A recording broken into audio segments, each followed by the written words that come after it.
pada pagi hari ini akan berdiskusi tentang tugas dan kewajiban dari calon guru penggerak, yaitu melakukan diskusi dengan praktisi komunitas praktisi di sekolah.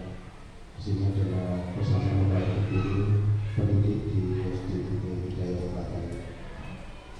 Tentunya ke depan nanti bukan kita berdebat atas kemampuan atau potensi, tetapi ini adalah berbagi.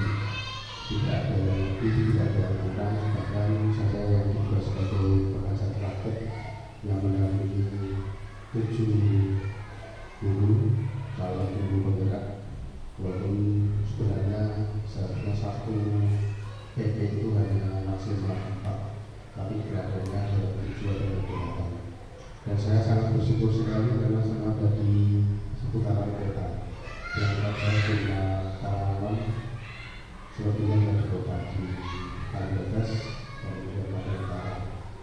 Kalau kriteria itu dapat di SMP di luar Malang, kemudian ada teman yang dapat di Prambanan rumahnya Karangdoro, tapi saya tidak di sekitar sini. Mohon izin Bapak Sekolah kali ini kita berdiskusi bersama sebagai cara melengkapi apa yang menjadi tugas dari guru SD Hidayah yang lolos program juga di angkatan 7. Untuk materi pertama kami silakan ke Pak Joko Tinggi untuk bisa berbagi kepada kita semua. Kepada kami silakan.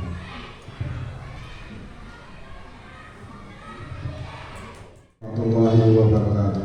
Waalaikumsalam warahmatullahi wabarakatuh. Rabbi shrah li sadri wa yassir li amri wahlul 'uqdatam min lisani. Bapak Ibu sekalian, kaitannya dengan baca. Jadi sebenarnya kalau sebelum itu muncul, kita kalau mengusung sesuatu agak apa ya? Jadi ada kaitannya mencari kelemahan, kekuatan, analisis SWOT yang Indonesia sekarang baca. Jadi sekarang sudah kembali ke produk kita sendiri, tidak menggunakan produk orang lain. Kalau kita di SD Hidayah ini harus dibaca dengan Quran, kalau kata harus dirampung sampai ini. Jadi sekolah negeri pun kenapa semakin memperhatikan jumlah siswanya, karena memang kita bisa menciptakan produk unggulan kebanyakan dan tidak bisa menawarkan produk unggulan. Menurut saya pun sudah secara bertahap sudah mulai tergeser. Kemarin saya pun lihat peringkat hasil ujian SMP itu yang 1-2 itu sebenarnya dari swasta, Putra Bangsa, dan dari Muatas baru SMP 2. Ternyata sudah yang SD lebih tinggi lagi karena yang itu dari nomor. Kemudian setelah saya di nomor 4 ya mulai tergusur. Sekarang negeri sudah mulai tergusur Hidayah dan Muhammadiyah yang menjadi sekolah dasar. Walaupun di negeri untuk ukuran negeri ya masih bagus lah. Tapi ini sudah mulai bangkit kembali. Walaupun ada penilaian, ada masih ada beberapa sekolah di negeri yang terpaksa harus diakui sisi yang direkrut karena keterbatasan jumlah siswa. Jumlah siswa batasannya sudah harus sedikit. Saat kelas 1 sampai kelas 6 adalah 60. Di keadaan 3 itu 34, dan 3 itu 43. 2 yang di luar dalam negeri, kemungkinan kalau yang pada 3 itu akan direkrut 1 angkat karena 1 halangan. Tapi yang kepada 3 kemarin mau bertahan tetap menolak rekrut, gurunya mengatakan akan memperbaiki dan mendapatkan siswa seperti yang sama.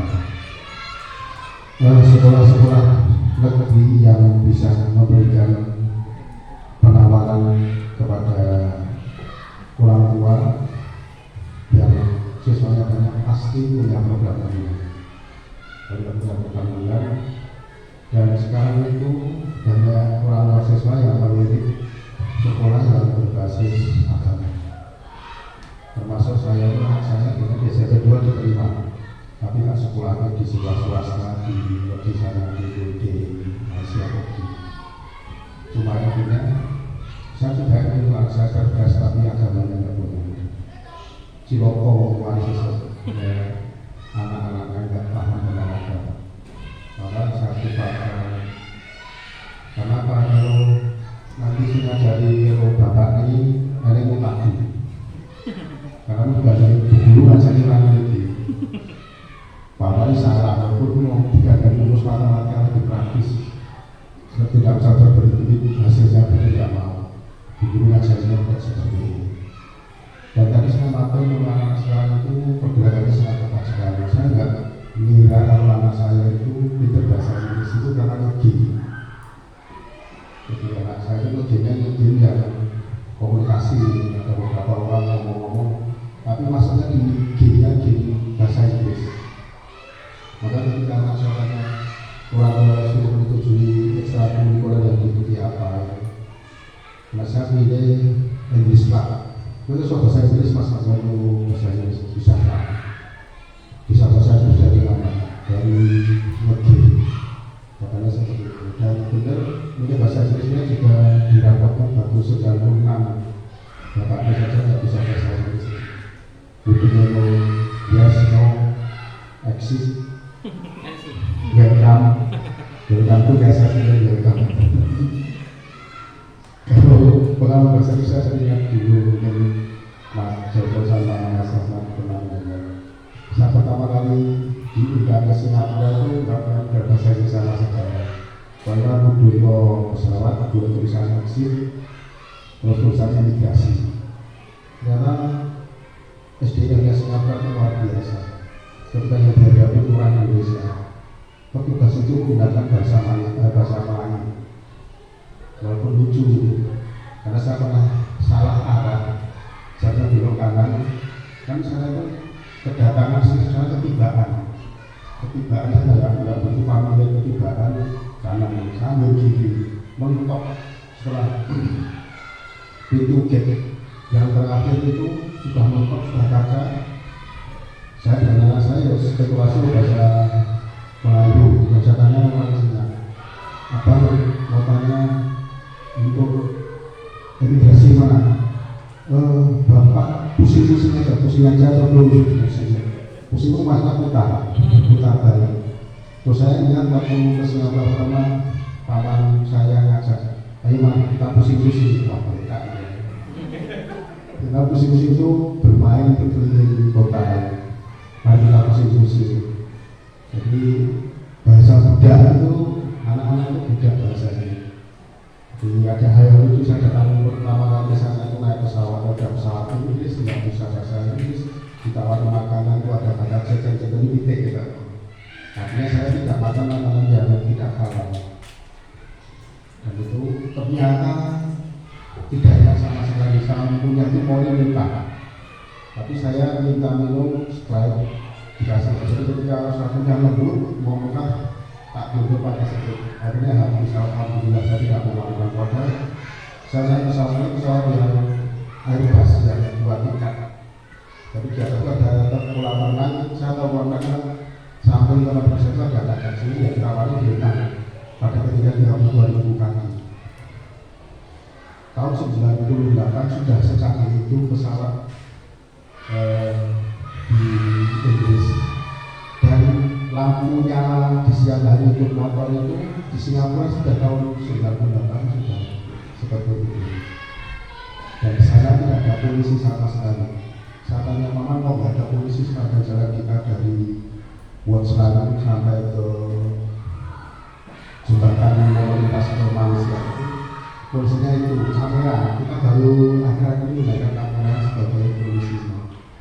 Di sana sudah baru injak makan, sudah rekam platnya, namanya siapa, saya sudah kontak pada panggilan untuk bayar denda.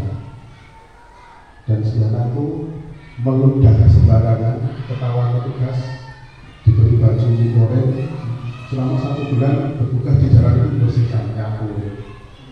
Hukumannya seperti itu. Dulu hukumannya dia denda, tetapi Singapura tidak itu, karena tidak ada efek jerahnya. Ketika pakai baju kuning nyapu setiap hari itu ada efek jerahnya. Semua sudah kaku tahun itu, kita baru ada ini sudah kaku. Itu kaitannya dengan anak-anak kita yang sudah melek teknologi, sehingga kita jangan kaget kalau sekolah anak-anak kita sudah update berita. Jadi rasa perubahan itu tidak seperti itu. Setiap hari kita melakukan hal berbeda di kelas itu sudah rasa perubahan. Wah, ini kita akan belajar ini selanjutnya akan pancing anak-anak yang kegiatan seperti itu. Ada salah satu CED barengannya Mas Dr. dan Mama itu setiap pagi menanyakan ke murid-muridnya. Anak-anak yang tadi pagi sudah mendengar berdasarkan berita, ada berita update hari ini apa tentang sekolah. Semua anak menyampaikan. Setiap hari seperti itu suatu hari karena Pak gurunya itu lupa karena segera mengajar ada acara dan sebagainya, lupa menanyakan itu ganti guru belum update hari ini belum update guru menjadi kebutuhan anak. Jadi tugas itu sekarang tidak ada hal yang tabu ketika anak ke sekolah bawa HP. Bahkan di satu sekolah itu besok anak-anak yang punya HP di bawah mereka akan belajar mencari belajar kita tetapi bersumber dari HP. Dan konsekuensinya harus jaringan wifi-nya sekolah harus kuat. Itu sudah diperbolehkan asalkan untuk kegiatan yang baik dan situasi untuk pembelajaran. Tidak dilarang lagi. Dulu SD 4 itu kalau masuk kelas ada box untuk meletakkan HP. Setelah istirahat hanya boleh diambil. Tapi sekarang boleh dibawa, tetapi untuk pembelajaran. Jadi rasa perubahan tidak harus yang mewah-mewah yang kesehariannya kita bisa mengubah. Hari ini termasuk mengubah formasi tempat duduk itu sudah termasuk rencana bagaimana dana itu bisa memaksimalkan kegiatan dan juga bisa memaksimalkan kegiatan di perdagangan. Tentunya yang saya alami adalah baca. Saya pertama masuk di lingkungan pendidikan baca atau proses baca itu selama kegiatan pembekalan masih belum kuat, tapi ketika diakui teman-teman ini ketika dari saya ikut di depannya walaupun tidak pernah disapa sama fasilitatornya, tidak pernah apa dipanggil dan kemudian kono kita tidak harus kalau untuk pendidikan tidak berbatas waktu. Jadi kenapa ada fase A, B, C itu kaitannya dengan nanti ada semacam diskusi. Fase A itu, fase 1, 2 itu ada kesepakatan karena agar nanti cadangan mungkin untuk pencapaian yang ini baik semua di visi pertama sisi kedua ini. Tetapi repotnya memang kalau katanya dengan fase ini maka kenapa didapat perlu merdeka asesmennya saja, evaluasinya juga diserahkan ke sekolah masing-masing karena pembelajarannya mungkin dari fase A kelas 1, 2 itu pun nanti mungkin berbeda. Di fase A itu ada berapa capaian pembelajaran, mungkin capaian CT1 itu nanti diajarkan di kelas 2 saja, kita langsung CT2 itu ada kesepakatan, jadi tidak ada lagi di berikutnya. Kalau seperti itu benar yang dinyatakan teman-teman tidak bisa asesmen itu dipusatkan dari sana karena beda-beda. Maka kemarin itu karena dan setelah khususnya untuk PTS-nya itu gunakan buku yang sama, pembelajaran dari depan itu biar bisa soalnya dibuat bersama-sama. Maka sudah tidak merdeka lagi karena ada kepentingan di sana. Jadi untuk mengajar itu kalau hari tidak selesai bisa hari berikutnya. Untuk waktu dalam sahabat karena lebih lagi apalagi pembelajaran yang diferensial yang harus bisa mengangkat dan merangkum semua perbedaan yang ada di sekolah. Kemudian bangsa ini sebenarnya adalah alur untuk kita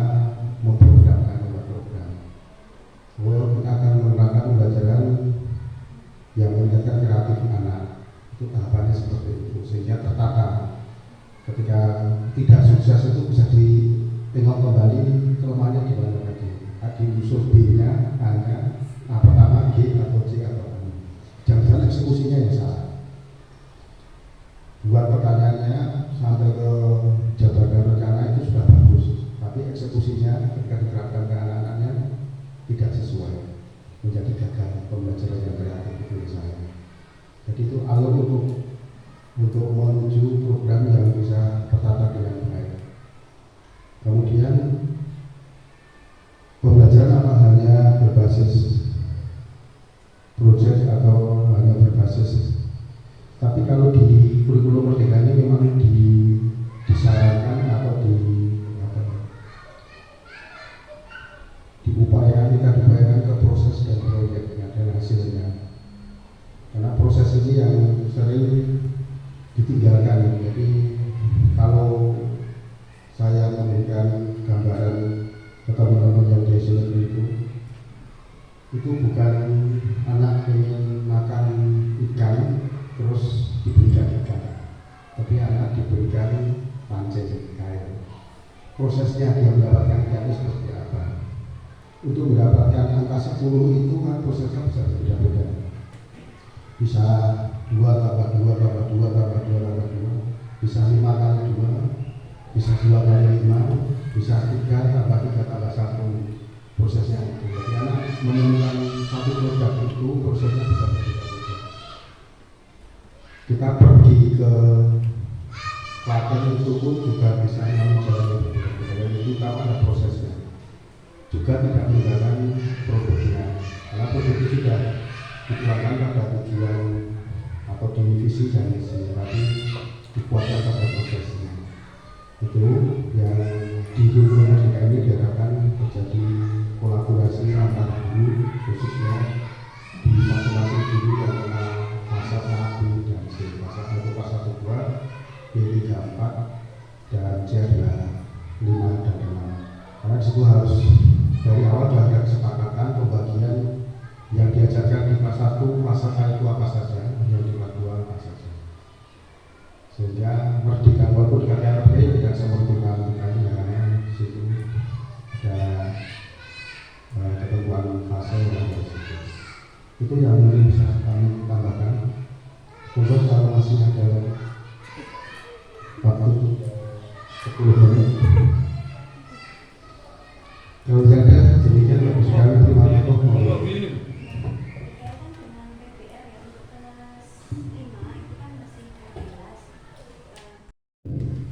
Bismillahirrahmanirrahim. Assalamualaikum warahmatullahi wabarakatuh.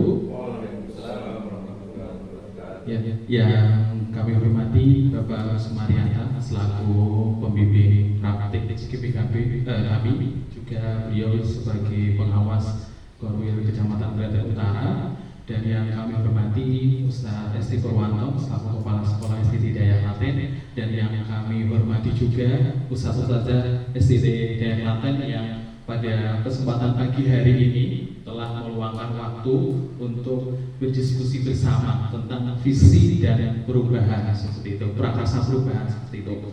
Ustaz perlu disampaikan bahwa ini adalah tugas kami selaku CGB seperti itu. Jadi di modul 1 ini kami diminta untuk membuat visi, kemudian selanjutnya diminta untuk membuat sebuah prakarsa perubahan. Tapi perlu yang saya garis bawahi bahwa visi yang di sini yang kami buat ini tidak mengubah visi yang telah ada di sekolah. Seperti itu. Perlu garis bawahi bahwa tidak merubah visi yang ada di sekolah, hanya saja menambahkan seperti itu. Sesuai dengan yang dikatakan oleh Pak Marianta dan Ustaz Esi tadi, bahwasanya perkembangan zaman ini selalu berubah. Kita harus mengikuti perkembangan zamannya. Nah, mungkin bisa Ustaz lihat ya bahwasanya visi sekolah berakhlak mulia, mandiri dan berprestasi. Kemudian visi CKB kami terwujudnya siswa yang berakhlak mulia, berprestasi dan berkarakter, profil belajar Pancasila. Betul sekali apa yang dikatakan Ustaz Esti bahwa adab itu lebih penting seperti itu daripada ilmu. Makanya berakhlak mulia itu kami tetap timbulkan seperti itu, berprestasi dan kemudian berkarakter, profil Pancasila. Oke. Next. Nah, ini prakasa perubahan. Jadi di pendidikan guru penggerak kami diajari tentang apa namanya prakasa perubahan seperti itu. Perlu sedikit cerita Ustazah ketika memulai prakasa perubahan yang mana CGP itu kan terdiri dari guru swasta, guru negeri seperti itu. Nah, di sini sedikit bercerita bahwasanya pendidikan seperti itu kompetensinya itu semakin ketat ya Ustazah ya. Kami punya teman CGP juga yang mana kemarin kepala sekolah atau SD-nya dikumpulkan untuk yang mana SD itu kurang murid. Nah, kalau kurang murid, nah mau tidak mau SD-nya direkrutring atau dijadikan satu. Nah, seperti itu. Nah, kemudian saya berpikir saya juga bersyukur bahwasanya di SDT Daya ini mempunyai sumber daya manusia dan sumber daya lainnya sangat luar biasa. Kita bisa lihat kita memiliki apa namanya sumber daya guru yang banyak, fasilitas dan apa yang kita miliki insya Allah lebih lah dari SD lain gitu. Buktinya kemarin kita juga juara LCC nomor 1 ya. Mohon maaf ya Pak Marianta. Ini saya sama Marianta di kelompok kami sering guyon Ustazah. Jadi ibaratnya seperti bapak dan anak. Mungkin nanti Pak Marianta bisa cerita seperti itu. Ya bahkan sering terakhir juga. Ya. Nah nanti Ustaz Pak Marianta bisa cerita supaya nanti kebetulan teman-teman di sini ada yang daftar penggerak juga Pak. Nanti mungkin bisa jenengan sampaikan manis-manisnya, kalau pahit-pahitnya ya saya aja yang tahu. Seperti itu. Oke, lanjut Ustazah mengenai prakasa perubahan ini. Jadi tidak memungkinkan bahwa ketika kita berada di atas, kalau kita tidak mengikuti perubahan zaman itu pasti akan disalib atau akan dioyak dari yang bawah-bawah kita, bahwa mereka itu juga melakukan perubahan. Mereka ingin mau seperti kita sebetulnya, mempunyai murid yang banyak dan mempunyai hal apa yang kita miliki saat ini. Nah, itulah yang mendorong kami untuk melakukan prakasa perubahan. Oke, lanjut. Nah, di pendidikan guru penggerak kami diajarkan untuk prakasa perubahan yang namanya paradigma inquiry apresiatif. Jadi inquiry apresiatif ini dikenal sebagai pendekatan manajemen perubahan yang kolaboratif. Kolaboratif jelas. Jadi semua stakeholder di unit itu saling berkesinambungan dan berbasis kekuatan. IA menggunakan prinsip-prinsip utama psikologi positif di sekolah. Jadi segala apa yang ada di sekolah yang sudah positif, nah itu bisa digerakkan. Pendekatan IA dapat dimulai dengan mengidentifikasi hal baik yang ada di sekolah, mencari cara bagaimana hal tersebut dipertahankan. Jadi yang baik dipertahankan dan memunculkan strategi untuk mewujudkan ke arah yang lebih baik. Jadi intinya berkembang menjadi lebih baik. Yang sudah baik ditingkatkan seperti itu. Nah ini apa yang dimaksud dengan paradigma inquiry apresiatif. Nah sehingga kami bisa memunculkan visi yang tadi seperti itu. Apalagi sekarang digaungkan profil pelajar Pancasila yang mana di dalamnya banyak sekali elemen-elemennya, termasuk mandiri seperti itu.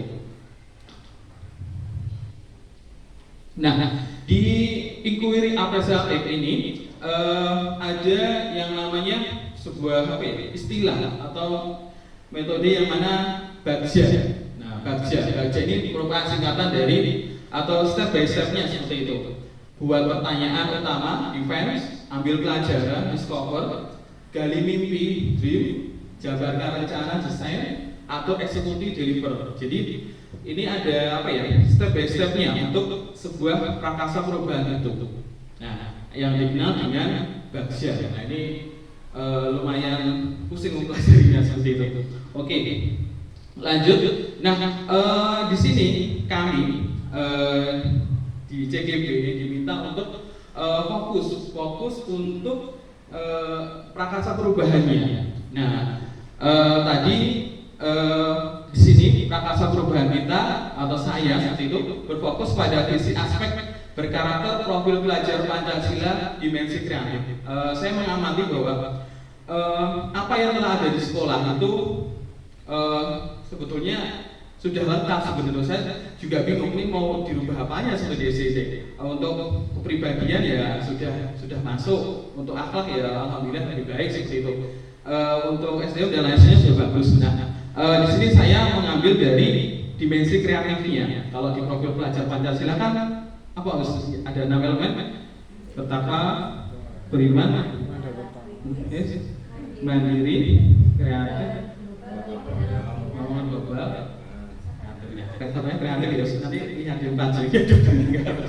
Oke, ini ya dari dimensi kreatif. Saya memunculkan prakarsa perubahan kreatif di dalam CDD. Nah, berupaya untuk meningkatkan kreativitas dimensi kreatif profil pelajar Pancasila pada siswa SD Hidayah Klaten melalui pembiasaan dan pembelajaran. Kalau pembiasaan dan pembelajaran, saya yakin satu saja lebih pengalaman dalam menunjukkan kreativitas dalam pelajaran. Pembiasaan mungkin bisa kita beri stimulus seperti itu. Pembelajaran jelas untuk memunculkan kreatif kan banyak sekali metode atau cara yang bisa dimunculkan. Nah, kalau saya amati di SD Hidayah ini yang kurangnya yaitu dari segi kreatif seperti itu.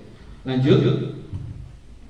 Nah, di dalam prakarsa perubahan ini kami prakarsa yaitu strategi menumbuhkan karakter kreatif pada anak. Kemudian untuk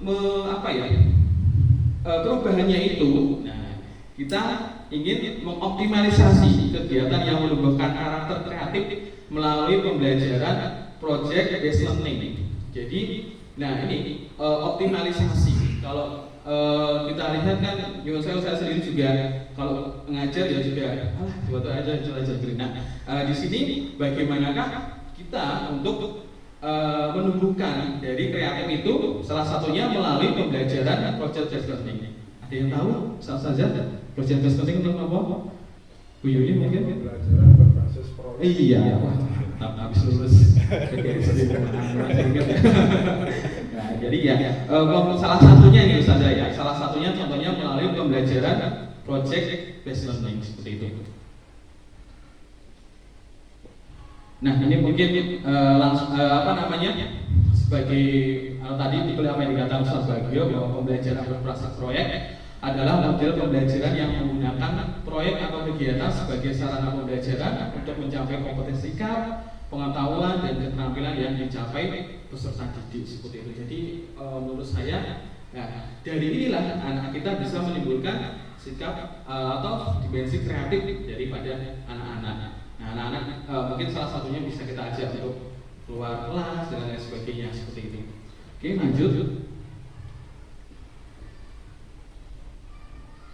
Nah, untuk keunggulan jelas ya, kalau kita bisa amati bahwasanya dari pembelajaran project based learning ini dapat meningkatkan motivasi belajar peserta didik. Jadi mungkin kalau Ustaz hanya bilang, oh besok kita akan buat ini anak-anak, pasti anak-anak pada suka ya Ustaz ya, pada antusias seperti itu. Kemudian meningkatkan kemampuan memecahkan masalah, terus membuat peserta didik lebih aktif, meningkatkan daya kolaborasi. Jelas kalau project pasti tidak hanya satu orang, bahkan bisa bersama-sama atau teman kelompoknya. Kemudian memberikan pengalaman pada peserta didik, membuat suasana belajar menjadi menyenangkan. Nah, mungkin ini hanya sebagian daripada keunggulan dari pembelajaran project based learning yang bisa kita terapkan untuk menumbuhkan sikap kreatif di siswa kita seperti itu.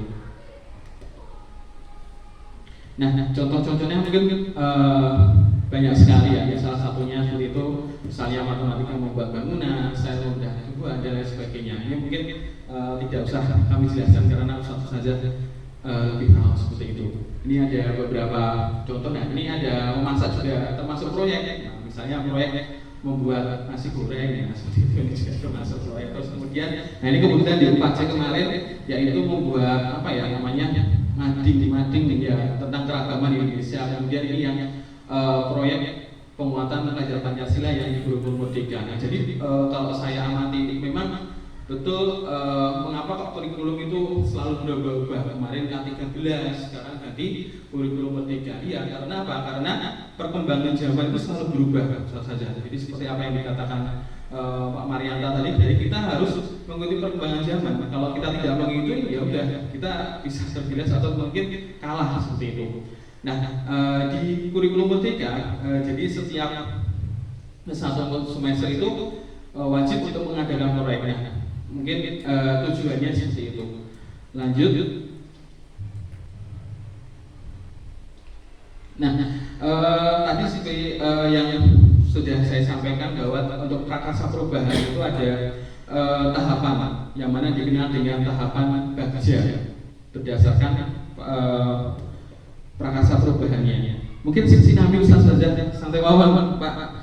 Nah, yang pertama adalah buat pertanyaan di file. Jadi kita menganalisis. Jadi hal baik apa yang sudah dilaksanakan sekolah dalam menumbuhkan sikap kreatif. Nah, tindakannya, kemudian apa yang dapat dilakukan untuk menumbuhkan sikap kreatif di sekolah. Jadi ada sebelum mulai prakarsa perubahan ada tahapnya. Yang pertama yaitu buat pertanyaan. Nah, dari sini kita bisa mengambil tindakan bahwa hal baik apa, misalnya membaca literatur mengenai kegiatan yang dapat menumbuhkan sikap kreativitas peserta didik di kelas. Jadi literatur banyak sekali ya. Terus mengobservasi sikap kreatif yang dimiliki oleh peserta didik. Kemudian tahap selanjutnya yaitu berkoordinasi dengan kepala sekolah untuk mendapatkan dukungan dalam mewujudkan kegiatan yang dapat menumbuhkan sikap kreatif peserta didik. Berkolaborasi dengan rekan sejawat di sekolah untuk mewujudkan kegiatan yang menunjukkan sikap kreatif. Jadi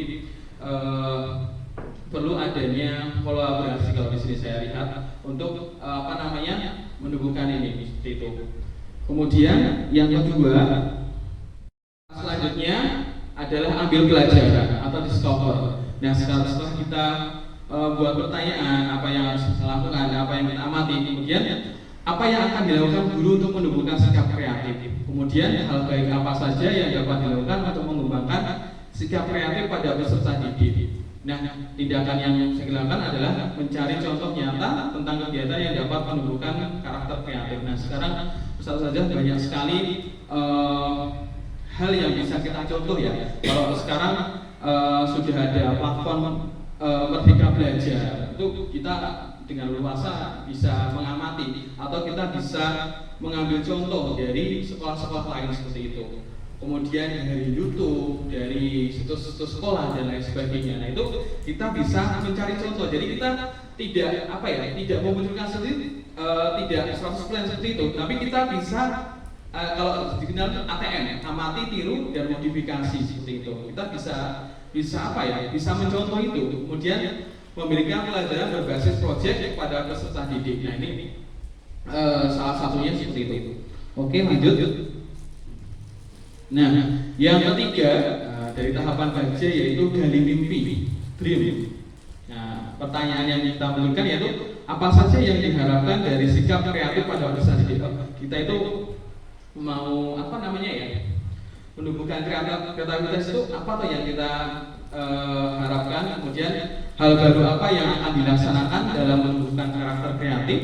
Kemudian apa tidak lanjut dari sikap kreatif peserta didik. Nah, tindakannya yaitu kegiatan pembelajaran berbasis project based learning di kelas, membuat gambaran sikap kreatif, kemudian menerapkan sikap kreatif peserta didik dalam pembelajaran project based learning di kelas. Jadi, nah ini hal yang kita impikan dari menumbuhkan sikap kreatif ini. Jadi saya ingin peserta didik itu memiliki sikap kreatif seperti itu. Oke, lanjut. Tahapan yang selanjutnya adalah jabarkan rencana. Nah, atau desain. Jadi pertanyaan yang pemantiknya yaitu bagaimana cara melaksanakan kegiatan yang menumbuhkan sikap kreatif dan bagaimana cara agar rekan sejawat mendukung kegiatan yang akan dilaksanakan. Siapa saja yang akan terlibat dalam mewujudkan kegiatan dalam menumbuhkan sikap kreatif. Kemudian kapan rencana kegiatan akan dilaksanakan. Oke, dari bagaimana tindakannya yaitu merencanakan kegiatan pembelajaran yang melibatkan peserta didik untuk menumbuhkan sikap kreatif. Bagaimana cara rekan sejawat? Jelas, yaitu melibatkan rekan sejawat untuk merancang kegiatan pembelajaran yang menumbuhkan sikap kreatif peserta didik di kelas. Jadi kalau kita kan modelnya kelasnya paralel ya Ustaz ya. Jadi A, B, C. Nah, ada alangkah baiknya juga kita saling berkolaborasi seperti itu agar terjadi kesamaan sebetulnya antara satu paralel. Nah ini mungkin juga perlu kita lakukan di sini. Nah, makanya kita munculkan seperti KKG kelas sebetulnya itu salah satunya seperti itu. Kemudian dukungan dari kepala sekolah, melibatkan rekan sejawat, orang tua, dan ini juga diperlukan untuk melancarkan dari kegiatan. Kemudian pembelajaran dilakukan secara rutin tidak berkala sesuai dengan tema proyek yang akan dilaksanakan dalam pembelajaran. Nah, jadi untuk sikap kreatif ini mungkin tidak sekali dua kali, jadi dilakukan secara rutin seperti itu. Mungkin bisa semester seperti tema atau apa seperti itu. Kita bisa mulai dari yang sederhana saja seperti itu. Nah, tahapan yang selanjutnya yaitu atur eksekusi. Ya, jadi ini tahapan yang terakhir. Apa langkah pertama yang dilakukan dalam kegiatan menumbuhkan sikap kreatif? Kemudian bagaimana cara mengevaluasi ketercapaian rencana? Tindakan yang dilakukan adalah menjalankan strategi untuk memperoleh dukungan kepala sekolah dalam menumbuhkan sikap kreatif, melaksanakan rencana pembelajaran dengan pembuatan proyek adik di kelas misalnya, kemudian dengan cara merefleksikan kegiatan yang sudah dilaksanakan di kelas pada akhir pembelajaran, dilakukan refleksi dan menilai keorisinalan dari produk yang dibuat oleh peserta didik. Oke. Jadi pada intinya di sini kita sebagai guru juga harus mengatur eksekusi dari kegiatan tersebut seperti itu. Nah, strategi apa yang diperlukan, kemudian kita juga perlu untuk merefleksikan. Kan dibutuhkan juga seperti itu. Jadi ketika kita selesai melakukan kegiatan pasti kan pasti ada kekurangan dan kelebihannya. Nah, dari cara merefleksikan itu kita bisa mengetahui kekurangan apa yang harus diperbaiki ke depannya seperti itu. Mungkin itu bisa saja singkat saja untuk saya. Jadi prakasa perubahan yang kami sampaikan di sini berkaitan dengan visi yang telah dibuat tadi, bahwasanya kita ingin menumbuhkan dari karakter profil Pancasila, salah satunya dimensi kreatif seperti itu. Nah, dimensi kreatif nanti bisa kita capai salah satunya dengan pembelajaran project based learning seperti ini, contohnya seperti ini. Nah, kemudian ada beberapa tahapan-tahapan yang bisa dilakukan untuk prakasa perubahannya. Jadi ada tahapan yang disebut dengan kajian. Mungkin itu salah saja dari saya. Kurang lebihnya mohon maaf. Assalamualaikum warahmatullahi wabarakatuh. Waktu dan tempat saya kembalikan kepada Mbak Mariana selaku moderator. Kabarnya tidak ada, tapi sering ditanyakan. Dan ini memang tugasnya cukup berat, tetapi bagi sekolah yang memiliki guru bisa masuk di program ini suatu yang amat dan luar biasa. Ketika sekolah lain berlomba-lomba dan kali di negeri agak miring sedikit, terus maju sekolah penggerak, guru penggerak ada di kepala sekolah. Itu sampai teman itu ragunya sih. Kita meningkatkan kompetensi, tapi ada suara-suara yang tidak menggunakan tidak menjadi kepala sekolah. Padahal itu cuma salah satu syarat untuk menjadi kepala sekolah. Karena kalau di negeri itu harus punya masa kerja dan pangkat golongan uang baru bisa jadi kepala sekolah. Jadi bagian kalau itu dikatakan ya minimal kita itu kalau nanti tiba-tiba hampir semua gurunya menjadi guru penggerak, kita semakin tercatat kuat di Kemendikbud Islam. Di Jawa Tengah itu semua mana saja yang punya guru penggerak. Setelah penggerak, gurunya semua guru penggerak. Karena di sini banyak seperti di Bali Rosado itu semuanya semua penggerak. Tapi guru penggeraknya beberapa profilnya saja baru anak-anak kecil ini itu penggerak itu. Mensukseskan semua penggeraknya bisa, tapi tidak seperti jika guru itu masuk ke program penggeraknya. Karena lebih tuntas dengan pemahaman melalui sekolah penggerak. Itu sudah melakukan, mungkin kalau yang didiskusikan.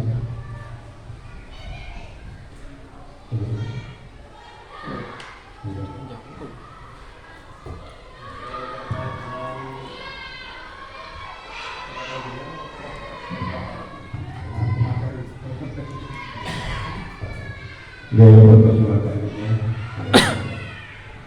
prakarsa perubahan. Tadi saya mau bertanya tentang definisi.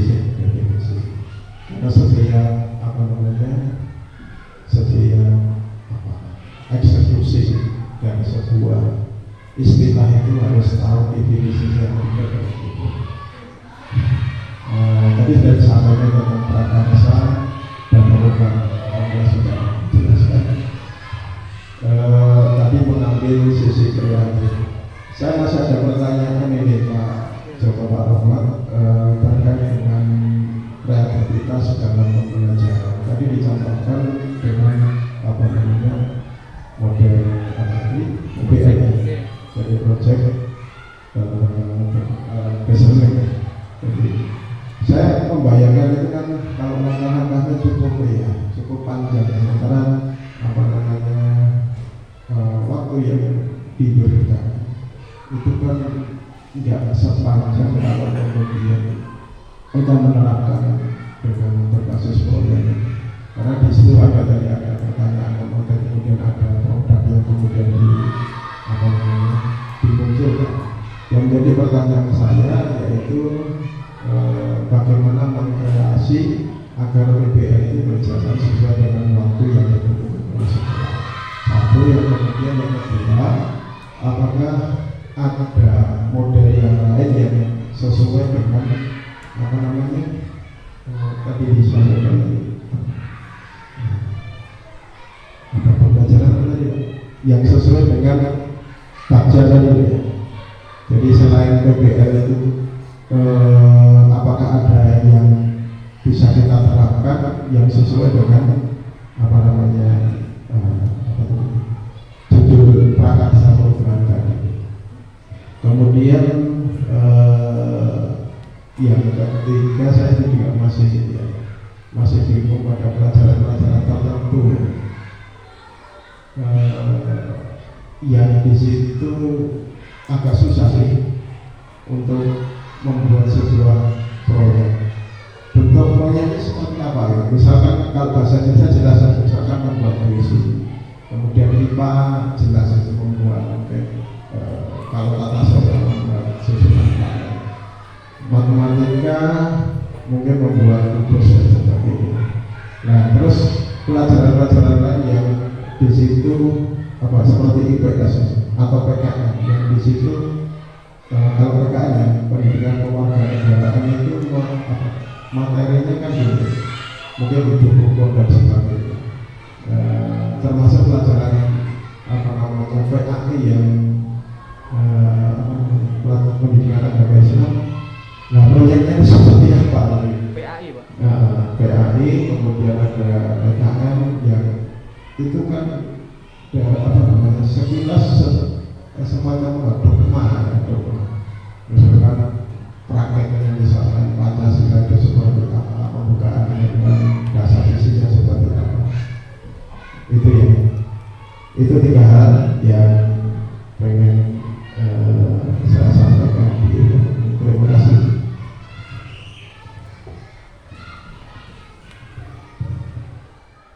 Terima kasih atas pertanyaannya dari Ustaz Bagio.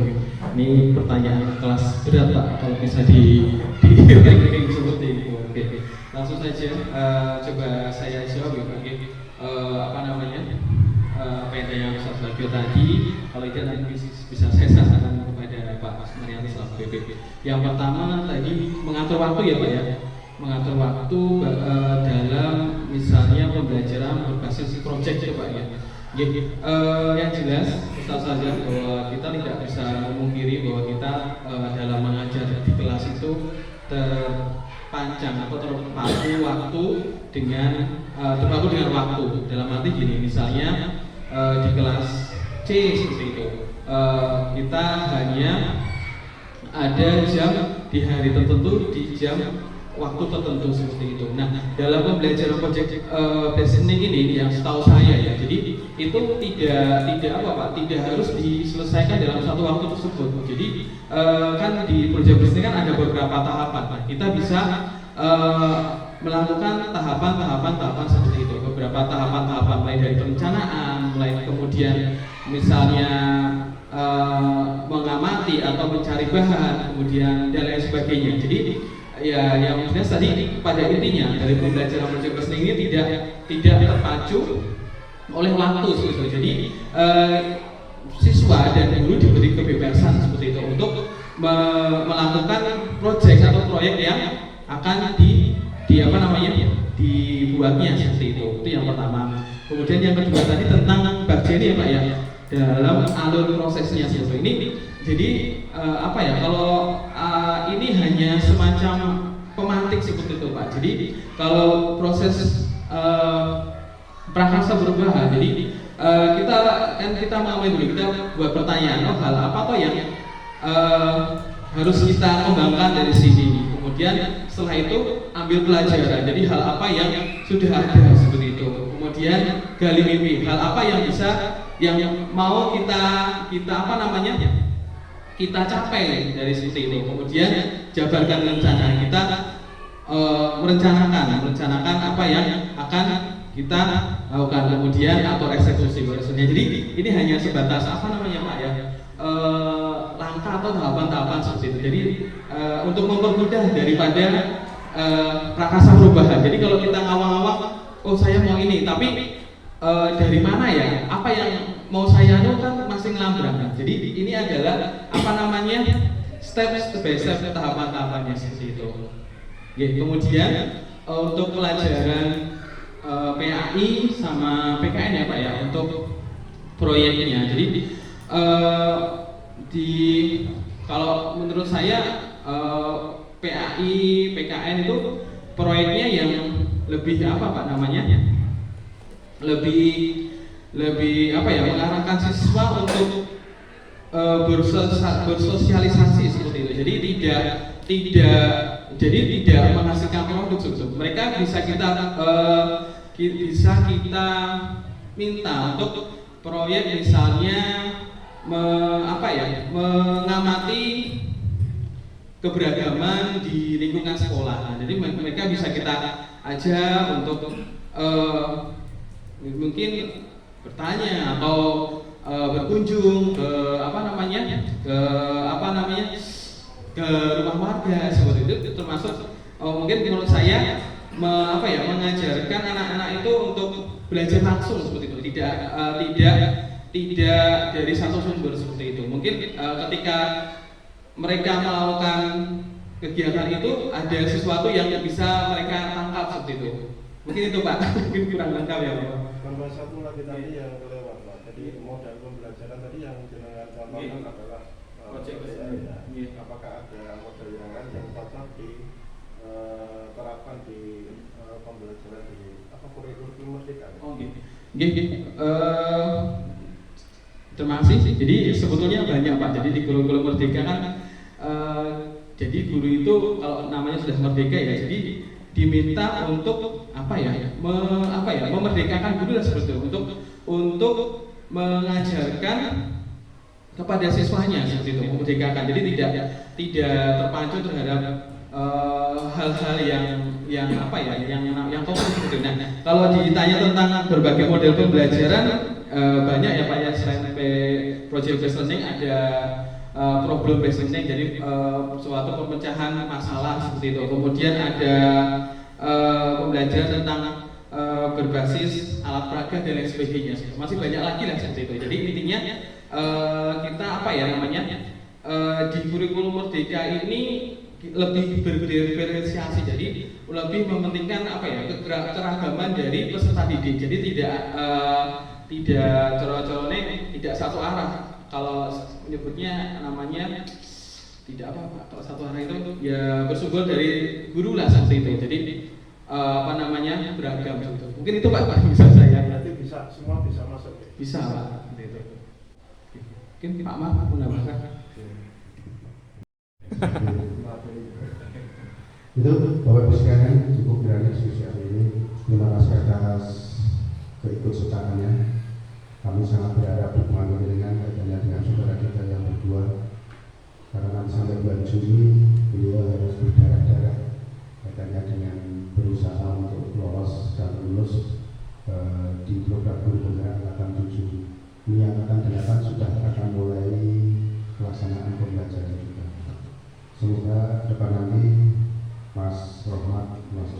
bisa membawa sekolah ini semakin eksis ke depan di antara sekolah yang lain. Dan saya percaya kalau anak saya dulu kami pun lebih enak semuanya ini, karena dari harapan kita itu sudah nggak mau sekolah waktu kelas 3 mau naik kelas 4 karena dibully oleh temannya.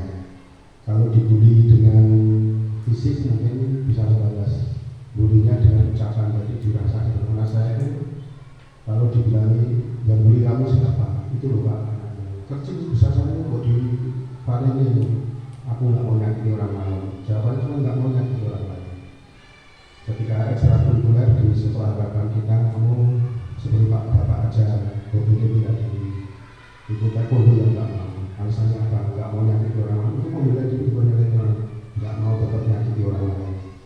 Jadi hanya anak sekali. Akhirnya tidak kuat, minta tahu mungkin. Tadi pertama tak bawa ke sini bagus loh. Gede. Oke, sendiri Muhammadiyah nggak mau. Yang saya cari cuma saat dulu karena memang saya kayaknya saya